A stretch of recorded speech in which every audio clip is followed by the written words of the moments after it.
Hello, स्वागत है आपका एफटेक स्टडी चैनल पे। आज हम क्लास 8 का हिंदी का सिलेबस देखेंगे 2025 और 26 के सिलेबस सेशन के बच्चों के लिए। तो इस वीडियो में मैं आपको मिड टर्म का और फाइनल टर्म के दोनों का सिलेबस बताऊंगा और कौन कौन से आपके हिंदी के चैप्टर आने वाले हैं वो बताऊंगा। तो आपका जो फर्स्ट चैप्टर है लाख की चूड़ियाँ, ये आपके एग्ज़ाम में आएगा। सेकेंड आपके बस की यात्रा आएगा। थर्ड आपका दीवानों की हस्ती आएगा। नेक्स्ट चैप्टर आपका भगवान के डाकिया आएगा।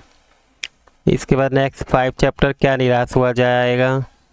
इसके नेक्स्ट चैप्टर आपको ये सबसे कठिन समय नहीं पढ़ना है। इसके बाद कबीर की सखियाँ नेक्स्ट चैप्टर है।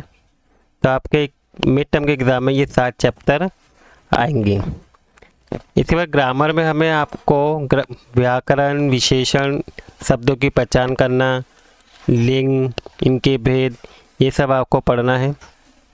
ठीक है, आपके सिलेबस में संज्ञा शब्दों की पहचान करना, उनके भेदों की पहचान करना, पर्यायवाची शब्द, उपसर्ग, प्रत्यय, ये सब आपको ग्रामर में पढ़ना है।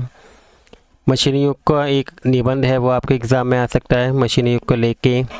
इसके बाद एक पत्र है जो आपके सिलेबस में दिया हुआ है कि अपनी किसी यात्रा के अनुभव को साझा करते हुए आपको अपने मित्र को पत्र लिखना है। और विद्यालय द्वारा शैक्षणिक भ्रमण का भी अनुभव लिखना है। ठीक है, तो आपके ग्रामर में सिर्फ ये लिंग क्या है, वचन क्या होते हैं, ये सब आपको आपके ग्रामर में पढ़ना है। इसके बाद हम देखते हैं आपका ग्रामर में मुहावरे, जो आपके सिलेबस में दे रखा है। मुहावरे, अर्थ तथा वाक्य, उनके वाक्य पता हो। योजक चिन्हों का प्रयोग किस तरीके करते हैं, ये आपको ग्रामर में पढ़ना है। जीवन में आने वाली चुनौतियों का सामना करने के लिए उपाय बताते हुए अपने छोटे भाई बहन को पत्र, ये आपके एग्ज़ाम में आएगा। और जीवन संघर्ष पर आधारित एक आपका निबंध भी है जो आपके एग्ज़ाम में आएगा। इसके बाद तत्सम क्या होते हैं, देशज शब्द, जीवन मूल्य पर आधारित आपतित पद, ये आपको एग्ज़ाम में आएगा ग्रामर में। ठीक है, तो ये आपका मिड टर्म का सिलेबस था जो मैंने अभी आपको बताया। मिड टर्म के एग्ज़ाम के बाद आपको और कौन से चैप्टर पढ़ने होंगे नेक्स्ट, इसके बाद आपको सुदामा चरित्र चैप्टर है, आपको ये पढ़ना होगा। इसके बाद चैप्टर नंबर 9 जहाँ पहिया है, ये है आपके एग्ज़ाम में आ रहा है। फिर अकबरी लोटा 10वां चैप्टर है। 11वां चैप्टर आपको सूर के पद पढ़ने हैं। नेक्स्ट पानी की कहानी पढ़नी है आपको। इसके बाद नेक्स्ट चैप्टर बाज और सांप पढ़ना है। ठीक है, तो ये है आपके एनुअल के ये चैप्टर आएंगे एनुअल एग्ज़ाम में। ग्रामर में जो आपको मिड टर्म में है वही सेम आपको फाइनल टर्म में भी पढ़ना है। बस आपके कुछ निबंध जो है वो और आ जाएंगे, जैसे व्याकरण में श्रुति स्तंभ, भिन्नात्मक शब्द क्या होते हैं, ये और पढ़ना है आपको। महिला सशक्तिकरण पर निबंध आपको पढ़ना है।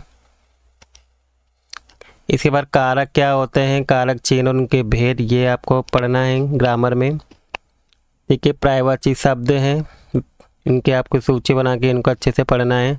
अपने छोटे भाई बहन की बाल सुलभ चेष्टाएं और शरारतों को केंद्र में रखकर कविताएं लेखन आता है, आपको एग्ज़ाम में आएगा। वाक्यांश के लिए एक शब्द आपको ग्रामर में पढ़ना है। द्वंद्व समास क्या होता है, इनके बारे में पढ़ना है। आपतित बोध पढ़ने हैं। ठीक है, इसके बाद आपको संज्ञा के इस पाठ में जितने भी संज्ञा के शब्द आते हैं वो सभी आपको अच्छे से पढ़ने हैं, जितने भी चैप्टर हैं आपके। मुहावरे आपको अच्छे से लर्न करना है। तो ये है आपका एनुअल एग्ज़ाम में। एनुअल एग्ज़ाम में आपका यहाँ पे लिखा हुआ है कि वार्षिक परीक्षा हेतु समस्त पाठ्यक्रम की पुनरावृत्ति मतलब प्रश्न पूछे जाएंगे। ठीक है, तो आपके सारे चैप्टर का यहाँ आपको अच्छे से पढ़ने हैं एनुअल एग्ज़ाम के लिए, मिड टर्म के और इसके बाद के जितने भी चैप्टर हैं। तो ये थी वीडियो जिसमें मैंने आपको कंप्लीट सिलेबस बता दिया है। आई होप आपको वीडियो अच्छी लगी होगी और आपको सभी अच्छे से समझ में आ गया होगा। अगर आपको वीडियो अच्छी लगी तो बच्चों प्लीज़ वीडियो को लाइक कर दीजिएगा, और अगर आप इस चैनल पर नए हैं तो प्लीज़ चैनल को सब्सक्राइब भी कर दीजिएगा। Thank you for watching video.